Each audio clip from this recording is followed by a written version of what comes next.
विग्रहकारकम् वन्दे मुकुन्दमरविन्ददलायदाक्षम् कुन्देन्दुशङ्खदशनम् शिशुगोपवेशम् इन्द्रादिदेवगणवन्दितपादपीठम् वृन्दावनालयम्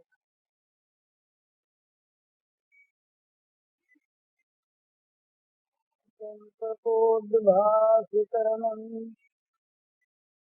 ऋतसितमणिमासियम् दुःस्थिरम् मन्दहास्यम् समकरुषिदुकूलम् चारुबर्हावतूलम्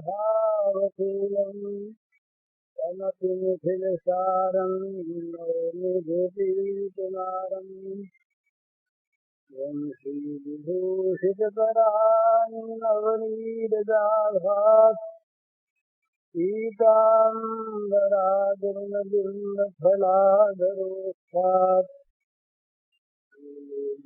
सुन्दरमुखादरविन्दनेत्रात् कृष्णात्वरं किमपि तत्त्वमहं न जाने। सवेरे साधन के संबंध में बात हुई थी। क्या करने से भगवान की प्राप्ति शीघ्र हो सकती है और भगवान को प्राप्त करने की चाह कैसे हो सकती है। तो प्राप्ति होना सहज है, कठिन नहीं है। कठिन है भगवान को प्राप्त करने की चाह होना। भगवान को प्राप्त करने की इच्छा होना कठिन है, प्राप्त होना कठिन नहीं। जो वस्तु है और सब जगह है, सदा है, सबके लिए है, वो प्राप्त क्यों नहीं हो। पर प्राप्त नहीं होती इसलिए कि उसको प्राप्त करने की इच्छा नहीं है। तो इच्छा कैसे हो, चाह कैसे हो, ये एक सज्जन ने सवेरे पूछा था, वो आए थे नहीं थी। तो चाह कैसे हो, चाह होने पर सारे साधन बन जाते हैं। तो चाह कैसे हो, चाह होने का उपाय है वो भगवत कृपा। भगवान को पाने की चाह स्वाभाविक होने पर भी बड़ी कठिन है। भगवत कृपा के बिना ये चाह उत्पन्न नहीं होती। इतने अंतराय दूसरे बीच में आते हैं विचारों के, वो भगवत कृपा की भगवान भगवत प्राप्ति की चाह पैदा नहीं होने देते। तो चाह होने में भगवत कृपा ही प्रधान है और भगवत कृपा में प्रधान है विश्वास। बिन विश्वास भगत नहीं, तेहि बिन द्रवहीन राम। राम कृपा बिन सत नहीं, जीव के लह विश्वास। बिन विश्वास भक्ति नहीं। तो भगवान को चाहना, भगवान की कृपा का अनुभव करना, भगवान हमारे हैं इस प्रकार का मन में निश्चय होना, इन सब के लिए विश्वास की आवश्यकता है। तो प्रत्येक मार्ग में ये चीज तो है, परंतु परमार्थ के मार्ग में ये वस्तु अत्यंत प्रत्यक्ष होते हुए भी अत्यंत परोक्ष है। भगवान के समान अत्यंत प्रत्यक्ष कोई वस्तु नहीं, पर ये होते हुए भी हमारी इस प्राकृतिक बुद्धि के सामने, प्राकृतिक मन के सामने भगवान परोक्ष से ही बने रहते हैं, पर्दा पड़ा रहता है। योग माया समावृत भगवान रहते हैं। महान प्रकाश सर्वस्व योग माया समावृत मूढ़ोयम नाभिजानाति। तो भगवान योग माया समावृत, इसका अर्थ भगवान कोई माया से ढके नहीं है, हम पर ही पर्दा पड़ा हुआ है, एक आवरण जिसको लेकर ये अंत योग माया समावृत योग माया उपासक का ये जो राष्ट्रपंचाध्याय का समावृत अर्थ जो उपासक का अर्थ। तो भगवान प्रत्यक्ष होने पर भी, अत्यंत समीप होने पर भी भगवान परोक्ष हैं। तो उसका निरावरण होना, उस चीज का ये पर्दा हट जाना, ये भगवान की कृपा से संभव है। और कृपा के लिए विश्वास की आवश्यकता है। कृपा तो है ही, तो सारे साधनों में ही विश्वास की आवश्यकता है, और यहाँ तो भगवान के मार्ग में तो विश्वास की विशेष आवश्यकता है। संसार के कामों में भी जब तक हमारा विश्वास नहीं होगा तब तक उस काम में हम लगेंगे नहीं। जब तक मन में संदेह है तब तक काम करने में मन पूरा लगेगा, न मालूम हो कि न हो। मेहनत करते हैं, फजूल में चली जाए, संदेह उत्साह नहीं होने देता, संदेह नहीं बढ़ने दे देता, आगे संदेह पीछे पैर ढकेल देता है और विश्वास आगे बढ़ाता है। तो भगवान की कृपा तो है ही सब जीवों पर, एकदम सर्वभूतानां कहा भगवान ने। भगवान की कृपा सब पर होते हुए भी जहाँ विश्वास है वहाँ उस कृपा का प्रत्यक्ष होता है, और जहाँ विश्वास नहीं वहाँ कृपा प्रत्यक्ष होती नहीं। तो सबसे पहले आवश्यकता हुई भगवान की कृपा में विश्वास की। इसके लिए आवश्यक है विश्वासी पुरुषों का, विश्वास वाले साहित्य का, विश्वास प्राप्त कराने वाले शब्दों का संग करना, और फिर प्रयोग में आने पर विश्वास बढ़ जाता है। ये चीज ऐसी है, सत्य है ना। तो विश्वास करने पर यदि कोई क्रिया विश्वास पूर्वक होती है तो उसका फल मिल जाता है, तत्काल फल मिल जाता है, तो विश्वास और बढ़ जाता है। तो विश्वासी जो पुरुष हुए हैं उनका संग और अविश्वासियों के संग का परित्याग। नारद जी ने नास्तिक के संग का परित्याग करने की बात कही, बल्कि यहाँ तक कहा कि नास्तिक के चरित्र का चिंतन भी न करे। साधन में जहाँ विघ्न बताए वहाँ 4 चीजों के चिंतन का परित्याग करने की बात कही साधक के लिए: स्त्री, धन, नास्तिक और वैरी। स्त्री का अर्थ स्त्री जाति नहीं है, स्त्री का अर्थ है स्त्रीत्व बुद्धि को लेकर या सांसारिक दृष्टि से पुरुष बुद्धि को लेकर स्त्री चिंतन करे, वो एक सी बात जिसे अंग्रेजी में सेक्स कहते हैं। सेक्स की दृष्टि से चिंतन न करे। जगन माता है ये और चीज। तो स्त्री का चिंतन करने से, धन का चिंतन करने से, बैरी का चिंतन करने से और नास्तिक का चिंतन करने से साधन में विघ्न होता है। तो बैरी का चिंतन करने से द्वेष बढ़ता है, और द्वेष बढ़कर स्थूल रूप में क्रोध आता है, और क्रोध बढ़कर हत्या होती, हिंसा होती है। द्वेष विनाश चाहता है, द्वेष का स्वरूप है विनाश चाहना। और नास्तिक जो है ये सबसे बड़ी हानिकर चीज है। एक आदमी पाप करता है और उसका ये विश्वास है कि परलोक में फल मिलेगा, भगवान देखते हैं, भगवान के यहाँ न्याय है, तो वो पाप करके डरेगा। तो जिसके लिए परलोक नहीं, भगवान नहीं, वो केवल यहाँ की कानून यदि प्रतिकूल होगी तो कानून से बचाव चाहेगा, उसके सिवा से कोई भय नहीं। आज के जगत में ये बात समझ में आ नहीं रही है, पर समाज बन रहा है ऐसा, नास्तिकता बढ़ रही है। मंदिर चाहे बढ़ते हों, मंदिर बढ़ने से आस्तिकता नहीं बढ़ती। दुर्गा पूजा जितनी कलकत्ते में पहले होती थी उससे ज्यादा होती है, मोहल्ले मोहल्ले में होती है। तो दुर्गा पूजा वालों में आपस में लड़ाई रहती है, वहाँ भी दल आ गया, ये हमारी ये तुम्हारी, लड़ाई हो जाती है। तो नास्तिकता बढ़ने का प्रमाण यही है कि मनुष्य जब छिपकर कानून से बचकर जब पाप करने में डरता नहीं, तो वो भगवान को नहीं मानता, वो कर्म के फल को नहीं मानता, वो परलोक को नहीं मानता। 4 समाज में 4 चीजें जो होती हैं ये मनुष्य को दुष्कर्म से बचाती हैं: ईश्वर का भय, धर्म का भय, समाज का भय और राज का भय। इसमें 3 भय तो जाते रहे इस समय। ईश्वर का भय नहीं, ईश्वर को मानने वाले भी ईश्वर के साथ धोखा करते हैं। और धर्म का भय नहीं, ऐसी बात फैलाई जाती है कि धर्म ने जगत का विनाश कर दिया। ये खुलेआम इस प्रकार की बातें कही जाती हैं, युक्ति पूर्वक बहुत बड़े बड़े उसमें कारण बचा कर तर्क से सिद्ध करके ये बताया जाता है कि ईश्वर मनुष्य के मस्तिष्क की उपज है।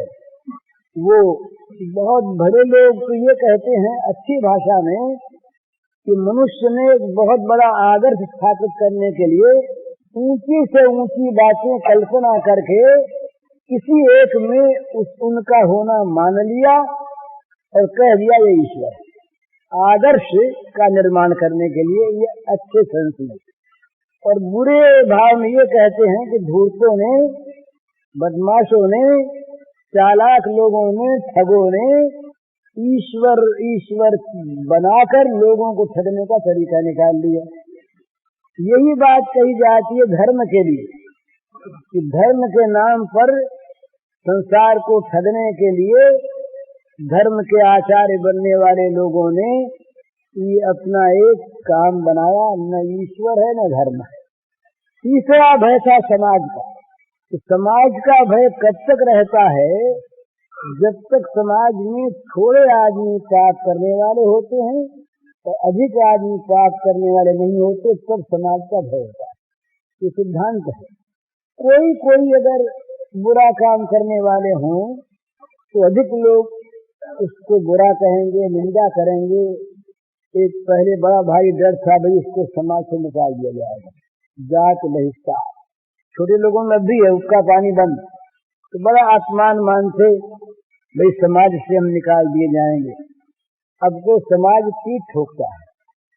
जो आदमी बुरा कर्म करके सफल हो जाता है, समाज कहता है कि तुम बड़े बुद्धिमान हो, तुम्हारा सफल जीवन है, तुम समाज में सम्मान पाने योग्य, सबसे ऊंचा आसन तुमको मिलना चाहिए। तो लोगों की फिर क्या दशा हो? सब चाहते हम भी ऐसे बने। तो इस वक्त न भगवान का भय है और न धर्म का भय, न समाज का भय। चौथा भय थोड़ा बचा है, कहीं कानून के शिकंजे में आ गए तो पकड़े जाएंगे तो अपना ये काम सफल नहीं होगा। और भय नहीं है, काम में अड़चन आएगी, काम चलेगा नहीं। तो काम चलाने के लिए आवश्यक है कि कानून से बचकर काम किया जाए। झूठे चाहे बिल बनाए जाएं, चाहे झूठे खाते रखे जाएं, पर कानून से रखे जाएं, जिसमें कानून पकड़ न सके। और कहीं कानून मनवाने वाले और मानने वाले मिल गए, उनका समझौता हो गया आपस में, तो कानून किताब में रह जाती है और होता जो होना है सोई। मैं था वहाँ 1916 में, इंटरमेंट में था मैं, गवर्नमेंट का नजरबंद। तो ये नियम था कि मेरे पत्र व्यवहार पुलिस के मार्फत होते। मेरे पास कोई चिट्ठी मेरे नाम आती तो पहले एसपी के पास जाती, एसपी से पढ़वा के मेरे पास भेजते। और मैं कोई चिट्ठी डाक में नहीं छोड़ सकता, अलग पुलिस को देता, पुलिस उसे पढ़वा के भेज। और वहाँ जो पुलिस का थाना था उनके साथ प्रेम का समझौता हुआ, वैसे वैसे का तो नहीं, प्रेम का समझौता हो गया। तो वो यहाँ तक हो गया, कानून तो रही धरी रही। ये अपनी बात में कहता हूँ आपको, वहाँ का थानेदार मैं था, थाने की डाक में खोलता और जवाब में लिखवाता।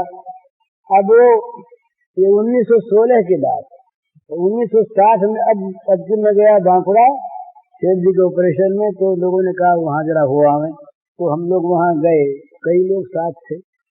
1916 में मैं वहाँ, तो अभी एक नए सब इंस्पेक्टर वहाँ पर थे। तो मैंने उनसे कहा कि भाई हमारे हाथ की यहाँ पर चीजें बहुत लिखी हुई थी थाने में। तो उसने कहा कि हमारे पास उस साल का रिकॉर्ड है। तो उसने 1916 के रिकॉर्ड निकाले अब की बात, और उसमें सैकड़ों पेज मेरे हाथ के लिखे मिले। ये अब की बात, अब की देख करके आए। तो वो प्रेम का समझौता था, पर समझौता होने पर कानून कुछ नहीं रहता। और जहाँ लोभ का समझौता होता है वहाँ तो कानून दबा दिया जाता है जानबूझकर। तो भगवान को जो मानता है ना, वो एकांत में पाप करने से बचता है।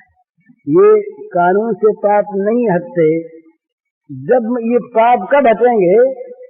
जब मनुष्य को पाप का भय होगा, जब ये होगा कि यहाँ कोई नहीं देखने वाला, अंतर्यामी देखते हैं, कोई साक्षी है। दो आदमी थे, वो गए गुरु जी के पास, किसी महात्मा के पास शिक्षा प्राप्त करने, भगवान का बोध प्राप्त करने। तो महात्माओं के पास तो बड़ी चीजें रहती है। उन्होंने सोचा जिनको यही तो बताना है ना कि भगवान को सर्वत्र देखो, सब में देखो, एक भगवान ही भगवान है, तो परीक्षा करनी चाहिए। तो वो योगी रहे, उन्होंने 2 नकली चिड़िया बनाई और दोनों को दिया अलग अलग और कहा भाई एकांत में ले जाकर इनको मार के ले आओ। चिड़िया थी नकली पक्षी थे और दोनों वो नव आगंतुक शिष्यों को उन्होंने दिया और कहा एकांत में भला कोई देखे नहीं, वहां पर जा करके इनको मार के ले आओ। तो दोनों नए चेले चिड़िया ले करके गए। तो एक जरा होशियार ज्यादा था, तो थोड़ा आगे बढ़ा, देखा सुनसान जंगल है, कोई है नहीं, तो मार दिया, मार के ले आया। गुरु जी से कहा आ गया, बोले अच्छा दूसरे को आने दो बात। दूसरा तो लौटा नहीं, शाम तक रात पड़ गई, दूसरे सवेरे आया तो चिड़िया को लेके आया जो खींचे। तो गुरु जी ने कहा आ गए? बोले हमारा आ गए। तो बोले मार लाए? बोले नहीं, हम तो ऐसे ही आ गए।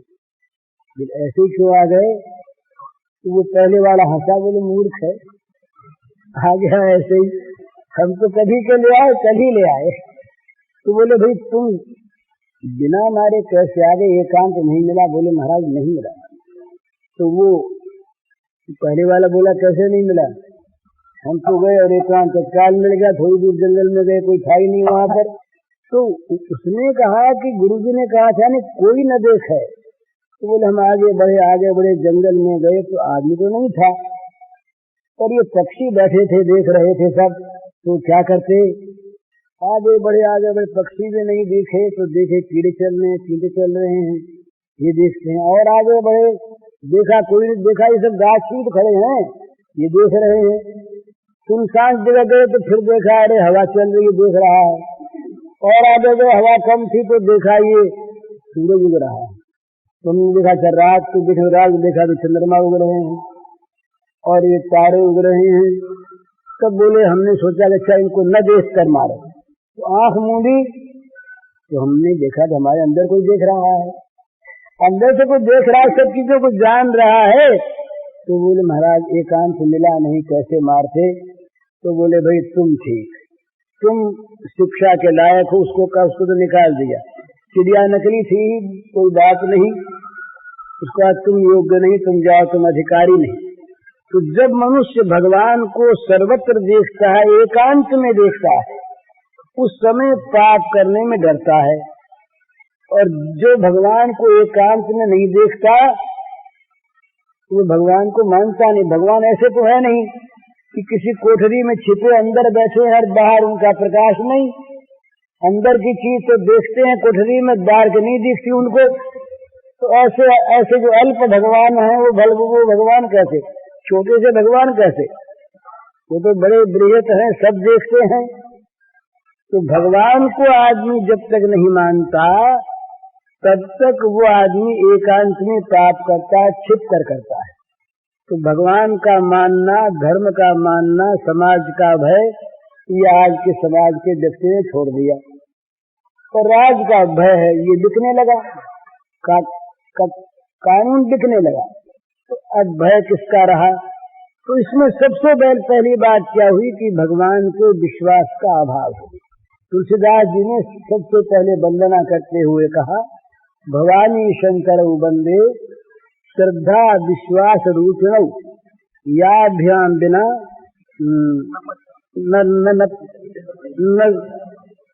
न पश्यन्ति सिद्धा स्वान्तस्थमीश्वरम, स्वान्तस्थमीश्वरम सिद्धा न पश्यन्ति। कहा भगवान सबके हृदय में है, स्वांतस्थ हैं, अपने अंदर विराजित हैं, स्थित हैं। उन भगवान को श्रद्धा विश्वास के बिना आदमी देख नहीं सकता, अंदर वाले को नहीं देख सकता। अंदर वाला निरंतर देखता है, उसको भी भूल जाता है अंदर वाले को, और तो उसमें श्रद्धा रूपी गौरी और विश्वास रूपी महादेव भवानी शंकर, इनकी वंदना की श्रद्धा विश्वास के रूप में। तो भगवान की कृपा हम पर है, निरंतर है और सब पर है, परंतु हमें विश्वास नहीं, इसलिए भगवान की कृपा होते हुए भी हम उससे वंचित रहते। और कृपा पर विश्वास हो गया तो विश्वास होते ही एक दृढ़ता आती है। भला हम कहीं जा रहे हैं, रास्ते में विश्वास क्या करता है, ये तो सत्य में सत्य का विश्वास है। विश्वास से भय मिट जाता है। रास्ते में जा रहे हैं, अकेले हैं और मन में कल्पना का भय हो गया।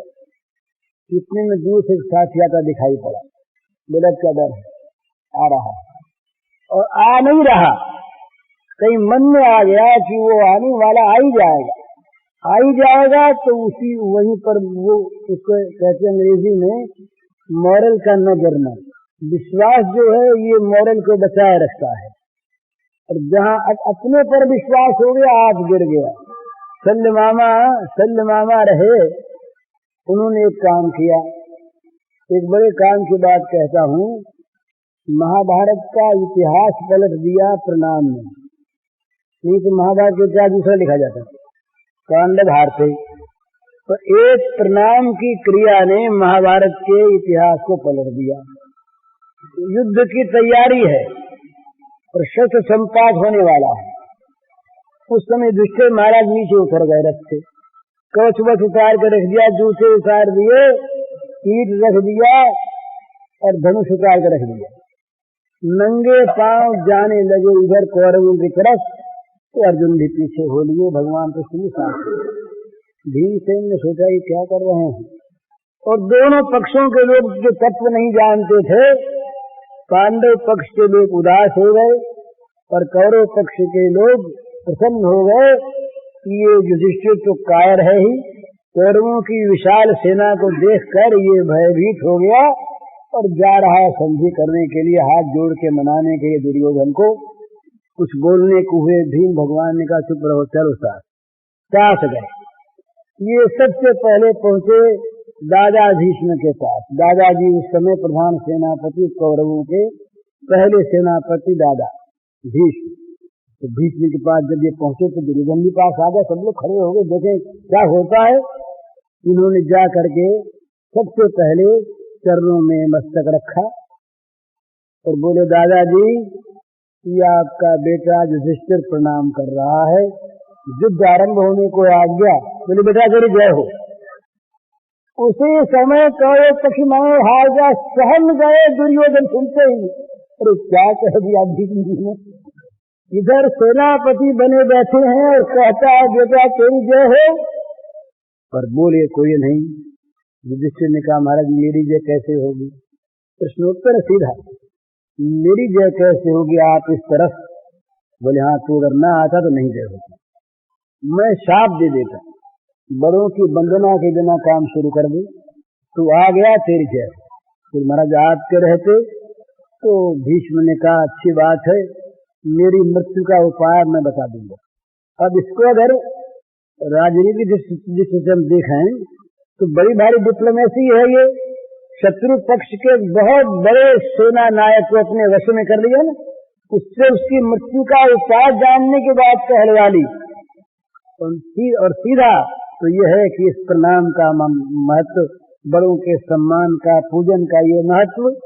भीष्म से वर लिया, द्रोण के पास गए, द्रोण शिक्षा गुरु, कौरव पांडवों के दोनों के ये धनुर्वेद के आचार्य गुरुवर। ये बालक प्रणाम कर रहा है युधिष्ठिर बेटा तेरी जय हो। वहां यही प्रश्न आया जय कैसे होगी। बोले तू जानता नहीं तेरे पक्ष में कृष्ण है, तेरे रहते जी पाते नहीं। जब तक मेरे हाथ में शस्त्र है दुनिया में किसी की ताकत नहीं कि मुझे हरा दे। लेकिन भैया मैं ब्राह्मण हूँ, क्षत्रिय नहीं, तो क्षत्रियों की सी सहिष्णुता मुझमें नहीं। यदि कोई मुझे शोक का समाचार सुना दे उस अवस्था में मेरे हाथ से अगर शस्त्र गिर पड़े तो कोई मेरा सिर काटे। उपाय मिल गया ना, उपाय मिल गया। तीसरे में गए कृपाचार्य के पास, ये कुल गुरु, उन्होंने तो स्वीकार कर लिया कि हम चले जाएंगे, हम युद्ध को छोड़ देंगे। चौथे में नाना शल्य थे। ये शल्य जो थे ये माद्री के सगे भाई, नकुल सहदेव के सगे नाना, और ये पांडवों की ओर आ रहे थे विशाल सेना लेकर के। दुर्योधन ने बड़ी चतुराई से सारी सेना का रास्ते भर स्वागत किया, खान पान की व्यवस्था की। ये बात जब शल्य को मालूम हुई तो शल्य उपकार में दब गए। ये किसी को वश में करना हो तो उसका उपाय उसकी सेवा कर, अयाचित सेवा करे, शत्रु वश में हो जाते।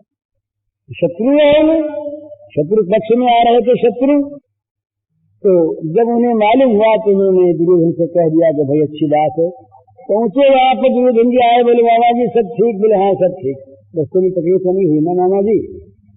और शल्य ने समझा कि पूछता तकलीफ नहीं हुई। बोले क्या रस्ते का इंतजाम आपका था? बोले हाँ मामा जी आपका ही था। ये सब सेना को जरा दिलवाओ। सेना उनकी हो गई तो शल्य मामा को प्रणाम करने गए थे। शल्य मामा दुर्योधन ने जाकर ये धर्मराज ने जाकर प्रणाम किया, बोला वही आशीर्वाद बेटा तेरी जय होगी। महाराज आपके रहते बोले तुम नहीं आते तो नहीं हो, तुम आ गए तुम्हारी जय होगी, अब जय होगी। बोले आप फिर? बोले भाई हम जिस पक्ष में लड़ेंगे उस पक्ष से, इसमें बेईमानी करेंगे नहीं। तो बोले महाराज तुम्हारी सहायता करेंगे। सहायता ये करेंगे कि जब कर्ण सेनापति होंगे तो कर्ण को आवश्यकता होगी श्री कृष्ण के मुकाबले में घोड़ा हाँकने वाले सारथी की, क्योंकि कर्ण का प्रधान युद्ध होगा अर्जुन से। कर्ण ये प्रण कर चुके थे कि 4 भाइयों को तो छोड़ देंगे और खास करके वो रखेंगे अर्जुन को प्रतिद्वंदी के रूप में। कहा तो ये था कि भाई अर्जुन अगर मुझे मार देगा, कुंती माता ने कहा अकेले में जाके कर्ण से कि बेटा तू मेरा बेटा है।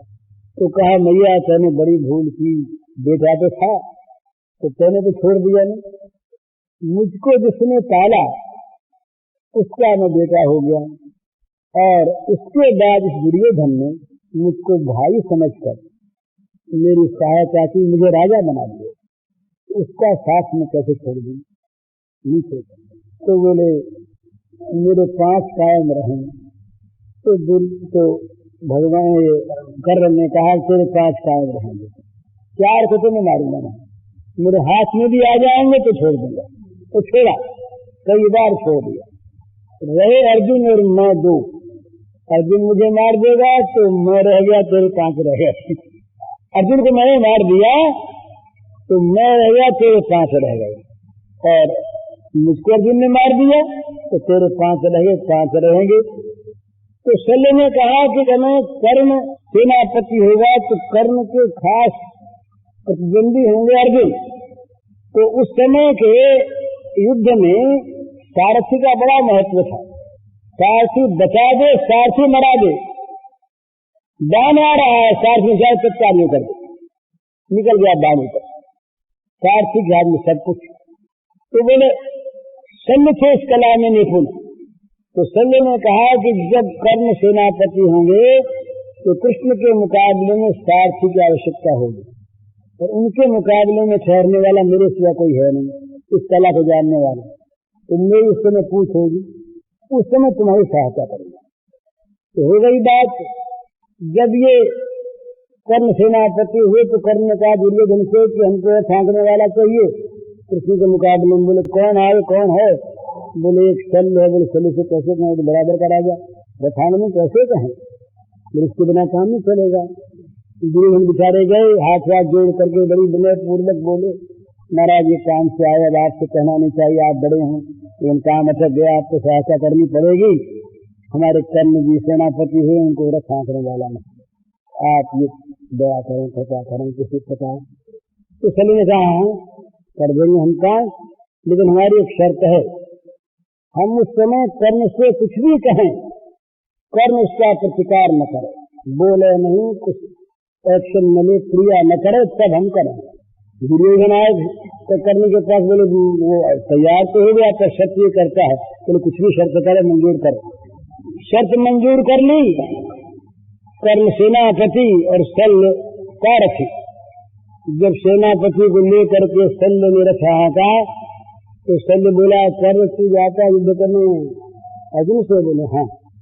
डूब जा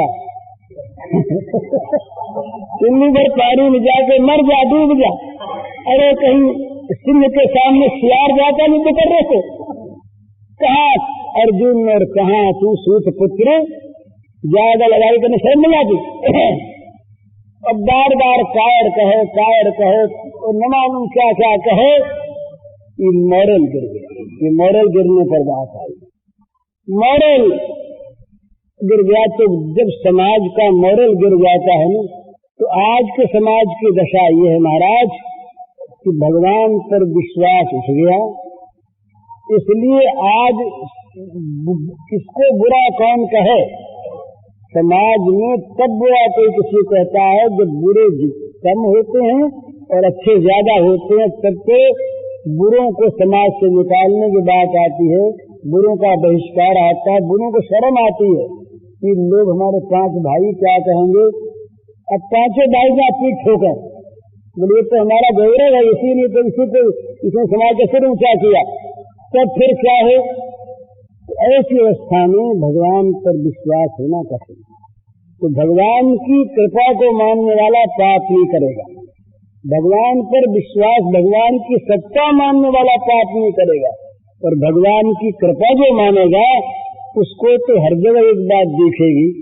बड़ी मंगलमयी बात है, भगवान के बिना कुछ हो नहीं सकता और भगवान अमंगल कर नहीं सकते, क्योंकि भगवान मंगलमय हैं।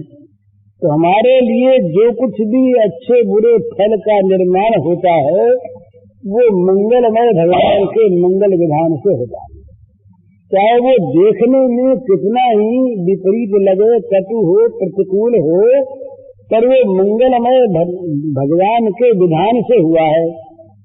तो जैसे अमृत से कोई मरता नहीं, ऐसे भगवान के मंगल विधान से किसी का अमंगल होता नहीं। तो ये विश्वास रहेगा। ये विश्वास जहाँ पर है वहाँ मिथ्या मंगल की कल्पना से आदमी पाप क्यों करेगा? मिथ्या मंगल की धारणा से शास्त्र विरुद्ध भगवत विरुद्ध आचरण क्यों करेगा? तो करता है तो विश्वास नहीं, विश्वास बिना कृपा की अनुभूति नहीं।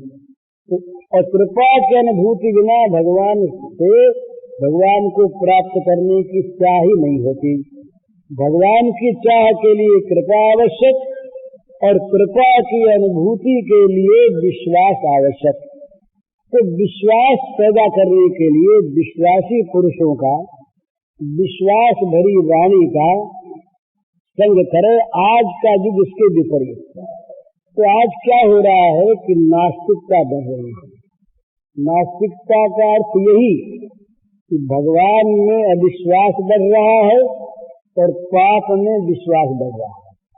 जो जमाना मीमांसा युग का था, कर्मकांड का था, उसमें पाप पर विश्वास नहीं था, देवाराधन पर विश्वास कि देवता का यज्ञ करने से नवीन प्रारब्ध का निर्माण होगा। 5 विश्वास होते हैं, 5 विश्वास होते हैं। एक होता है भगवान पर विश्वास, एक होता है धर्म पर विश्वास, अच्छे कर्म पर विश्वास, एक होता है देवता पर विश्वास, एक होता है मनुष्य पर विश्वास और एक होता है पाप पर विश्वास। तो पाप पर विश्वास वाला आदमी जो है वो तो हमेशा सोचेगा यही कि ये छल से, कपट से, दंभ से, चोरी से, खून से, डाके से झूठ से कपट से अपना काम बनाना है, ये तो मनुष्य नहीं रहेगा, राक्षस बन जाएगा।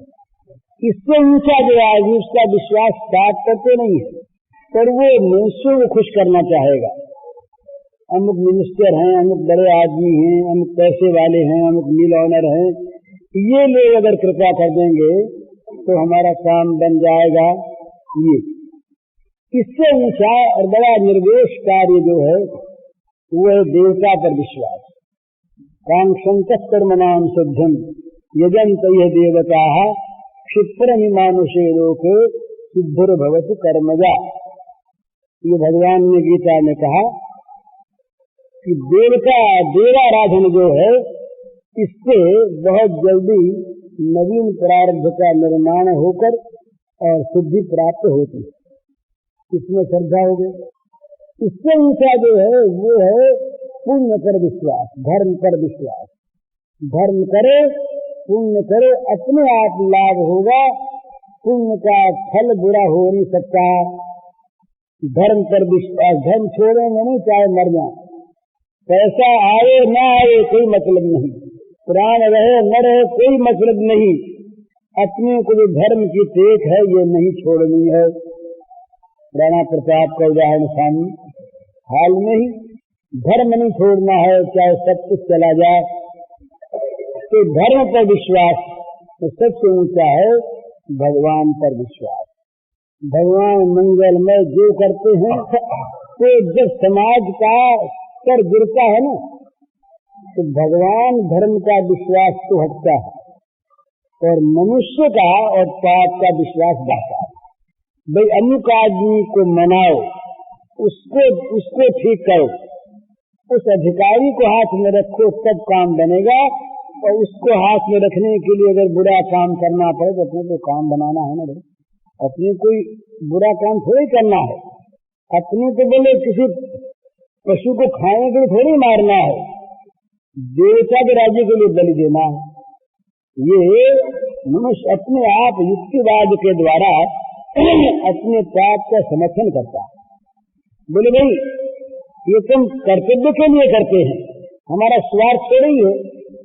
इस प्रकार की कर्तव्य की नीति की युक्तियां अपने पाप के समर्थन में मनुष्य देता है और पाप का तब समाज का मॉरल गिरा तब मानना चाहिए जब समाज का पाप में विश्वास हो जाए। हमारे यहाँ एक कलेक्टर रहे, वो सूर्य में नारायण त्रिपाठी, अब वो दूसरे विभाग में है।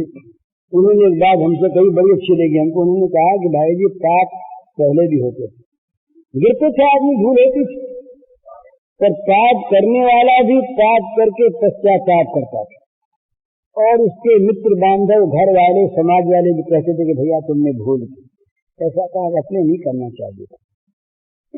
तो वो शर्मिंदा होता, पश्चाताप करता और फिर वैसे काम से बचना चाहता। आज तो समाज पीठ ठोकता है, समाज शाबाशी देता है, समाज कहता है तुम बड़े चतुर हो, बड़े होशियार हो। तो ये मॉरल गिरे हुए समाज का ये चिन्ह होता है कि जहाँ भगवान पर विश्वास नहीं, भगवान की कृपा का जरा सा भरोसा नहीं और पाप का भरोसा। इसका प्रत्यक्ष उदाहरण ये है, बोले भाई बात आप कहते थे बिल्कुल ठीक, लेकिन ये हम कर देंगे ऐसा तो हमारा काम चलेगा कैसे। हमारे पास एक चिट्ठी आई महाराज गत वर्ष के बाद, उसके पहले एक कोई फर्म है जो ब्राह्मी आंवला तेल बेचता है, कोई कहीं है, ऐसे कई फर्म है, इसलिए किसी पर संदेह नहीं करना चाहिए आपको कि अमुक के लिए कह रहा है, सब बेचारे बहुत अच्छे होंगे। उन्होंने पत्र भी अच्छे भाव से लिखा, उन्होंने ये लिखा कि हम ब्राह्मी आंवला तेल बेचते हैं, लेबल पर ब्राह्मी आंवला रहता है और खुद दिखता है, तो उस तेल में न ब्राह्मी है न आंवला है। अब यदि हम नहीं बेचते हैं उस तेल को तो कंपटीशन में ठहरते नहीं, हमारी आमदनी बंद हो जाती है। घर में हमारे 50 आदमी, अब हमारा काम कैसे चले। कल्याण की बात हम मान लें तो रोजगार बंद कर दें तो काम चले कैसे। और करते रहे तो आप कहते हैं पाप है। ये चीज क्या, हम क्या करें? ये संदेह हुआ, ये संदेह क्यों हुआ? उनको सरलता के लिए धन्यवाद है, उनके अंदर बात तो आई ना। पर ये बात क्यों हुई? इसलिए हुई कि पाप किए बिना काम चलेगा नहीं, पाप पर विश्वास। इसी प्रकार जब मनुष्य पाप पर, बुरे कर्म पर विश्वास करता है, तब वो भले की तरफ जाएगा कैसे? भगवान की कृपा पर विश्वास करेगा कैसे? और कृपा पर विश्वास किए बिना कि मनुष्य आगे बढ़ सकता नहीं। तो इसीलिए नास्तिक बैरी धन का चिंतन न करके विश्वासी भक्त प्रेमी भगवान को मानने डरने वाले ऐसे लोगों का, ऐसे साहित्य का, ऐसे विचारों का, ऐसे स्थान का, ऐसे खान पान का संग करना चाहिए जिससे बुद्धि में भगवान पर विश्वास बढ़े और पाप पर विश्वास बढ़े। भगवान पर विश्वास हुए बिना चाह नहीं होगी, और चाह हुए बिना, और उसमें दूसरी बात एक और होगी। ये क्या होता है, ये नए वैज्ञानिक चीज है। जिस संग में हम रहते हैं, जो चीज बराबर देख सुनते हैं, उसी प्रकार का हमारा मन बनता रहता है। हम बेईमानी नहीं करते जानकर, हमारा मन हमें सुझाता वो चीज है कि जैसी हमारा मन वैसा बन जाता है। हम लोगों से कहते हैं कि भाई हम जरा भी बेईमानी नहीं करना चाहते, पर मन बताता है कि भाई ये तो ठीक तुम कर रहे हो। तो पाप में समीचीन बुद्धि, बुरे में भली बुद्धि मनुष्य की हो जाती है बुरे संग से, और भली बुद्धि हो जाने के बाद उसको वो छोड़ना नहीं चाहता, उसको वो छोड़ सकता नहीं, क्योंकि उसकी बुद्धि कहती है कि ये ठीक है, तुम जो कर रहे हो यही उचित है, ये करना चाहिए। युक्ति देता है, सब करते हैं, उसने किया, उसने किया, क्या तुम उनसे अधिक बुद्धिमान आ गए? क्या तुम उनसे अधिक धर्मात्मा आ गए? तुम्हारे बच्चे भूखे मरेंगे कल, तो तुम क्या करोगे? फिर करोगे कि नहीं? इस प्रकार से उसका मॉरल और भी गिरता है। तो समाज की जब दशा होती है तब ये सलाहकार ऐसे मिलते हैं, ग्रंथ ऐसे मिलते हैं, साहित्य ऐसा मिलता है। तो इसलिए इससे आदमी बचे जहाँ तक बने। ये नारद जी ने कहा कि और चीज चाहे हो भी, पर दुष्संग सर्वथैव त्याज्य है। बरु बल दास नरक करता, दुष्ट संग जनि देहि बताओ। नरक में रहना अच्छा, नरक में रहने से नरक की पीड़ा का भोग तो होगा, पर एक बड़े दुष्कर्म का ऋण तो उतरेगा ना। यहाँ कर्म का भोग है नरक की पीड़ा के द्वारा, और बुरे संग में नरक की पीड़ा देने वाले कर्मों का निर्माण है। न मालूम कितनी नरक की पीड़ा बुरा संग बना देगा। तो नरक में वरम रहना अच्छा, पर बुरे संग में किसी लाभ की आशा से भी नहीं रहना चाहिए। और सलाह तो दी नहीं जाती ना। बहुत लोग पूछते हैं क्या करें, संग छोड़ दें, काम छोड़ दें। अब कहने से छोड़ेंगे नहीं, तुमसे यही कहा जाता है तुम अपनी प्रसिद्धि, काम तो बुरा है, तुम अपनी प्रसिद्धि देख के जैसा ठीक हो वैसा करो। मतलब इसका ये है कि मनुष्य के मन में जब इस प्रकार का विश्वास हो जाता है बुराई पर, तो भलाई की बात वो सुनना नहीं चाहता। तो ये बुरा संग, इस अविश्वासियों का संग, ये नास्तिकों का संग है। वेद निंदक नास्तिक माना, धर्म न मानने वाला नास्तिक माना। तो सबसे बड़ा नास्तिक तो वो है जिसका असत कर्म में विश्वास और सत कर्म में विश्वास नहीं, जिसका बुरे कर्म में विश्वास और भले कर्म में विश्वास नहीं। उसका विश्वास उसके अंदर भगवान की चाह नहीं पैदा करने देगा। भोग की चाह, देखो ना, वो सुखी हो गया, वो सुखी हो गया, वो डकैत, वो डकैतों को देखेगा तो समाज जो है वो डकैतों का समाज बन जाएगा। आज का समाज जो हमारा है, इसको अगर हम कहें तो सिविलाइज डकैत हैं सब, सभ्यता का डाका डालने वाले हम सब हैं। ये धर्म की दुकान वाले भी, व्यापार की दुकान वाले भी और राज की दुकान वाले भी। और 100 में 2-4 अच्छे हुए तो क्या हुआ, कोई होंगे। लेकिन ये बात क्यों कैसी क्यों हो गई है? इसलिए हो गई कि भगवान पर विश्वास हमारा हटने लगा, नास्तिकता आ गई। उस नास्तिकता को दूर करने के लिए 2 चीज करनी है। जो लोग विश्वासी हैं उनको तो अपने विश्वास को और भी दृढ़ करना है और किसी भी हालत में विश्वास को छोड़ना नहीं है। चाहे कुछ भी हो जाए, कितना ही विपरीत समय आ जाए, आंधी आवे, तूफान आवे, वज्रपात हो, तमाम दुख चारों ओर से आकर के घेर ले और वो यही कहे कि हम नहीं छोड़ेंगे। निंदन पुनीत निपुणाः यदि वा सुवन्तु लक्ष्मी समाविशतु गच्छतु वा यथेष्टम् तद्यैव वा नर्ममस्तु युगान्तरे वा न्यायात् पथप्रति चलन्ति पदं न धीराः। भाई चाहे नीति निपुण मामूली आदमी नहीं, सारे समाज के देश के नीति विशारद लोग, बड़े बड़े बुद्धिमान लोग कहें कि बड़ा बुरा आदमी है और वे लोग कहें कि बड़ा अच्छा आदमी है, स्तुति निंदा नीति निपुणों के द्वारा चाहे वो स्तुति है, स्तुति हो चाहे निंदा। पर लक्ष्मी देवी आ जाए या जहाँ मन होगा चली जाए, गच्छतु वा यथेष्टम्, जब मन हो जहाँ मन वहाँ चली जाए, जब चाहे तब चली जाए।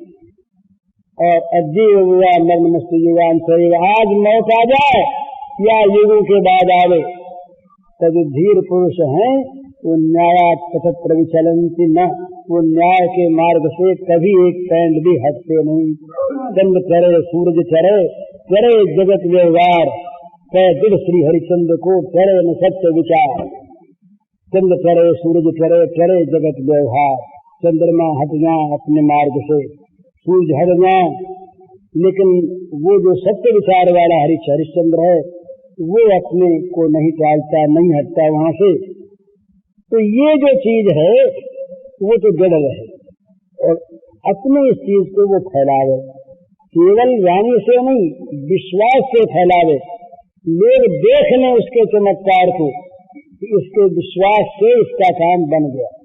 पर महाराज होता है विश्वासी आदमी को भगवान कितना बचाते हैं। अभी एक हाल की घटना, कोई मोटर कहीं जा रही थी, कहीं से आई कहीं जा रही थी, एक लड़की थी, उसमें मोटर वाले के मन में गहने का लोभ हो गया। वास्तव में रात को 2-2:30 बजे उसने मोटर रोक के गहना छुड़वा लिया जंगल में। वो जिसकी लड़की थी वो बड़े विश्वासी है, भगवान पर बड़ा विश्वास करते, संतों के सेवक। घटना क्या होती है कि वो गहना उतरवाता है, लड़की का मुंह बंद किए हुए है जिसमें चिल्लाए नहीं, इतने में ट्रक आ जाती है। रात को 2:30 बजे जंगल में ट्रक पहुंच जाती है।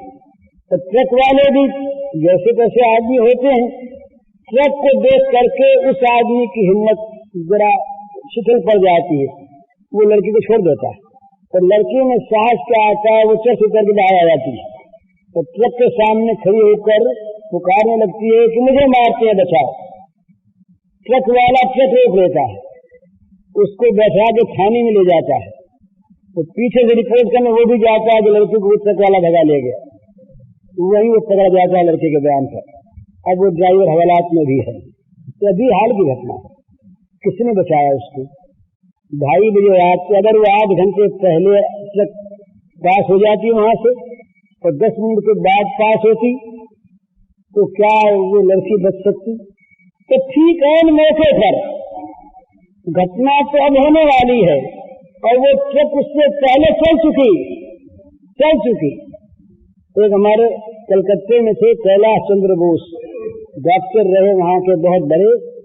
उनकी माँ बीमार, ये घटना कोई 60 वर्ष पहले थी। माँ बीमार, तो उस समय कलकत्ते बम्बई में 4 दिन लगते थे ट्रेन में और हवाई जहाज वाज था नहीं कुछ और चीजें आसपास की बहुत कम मिलती थी, तो वहाँ अंधेर नहीं मिलते थे कलकत्ते में। तो कैलाश बाबू की माँ बीमार और कैलाश बाबू ये देखा कि माँ मरने वाली है, तो शाम का वक्त कैलाश बाबू गए माँ के पास।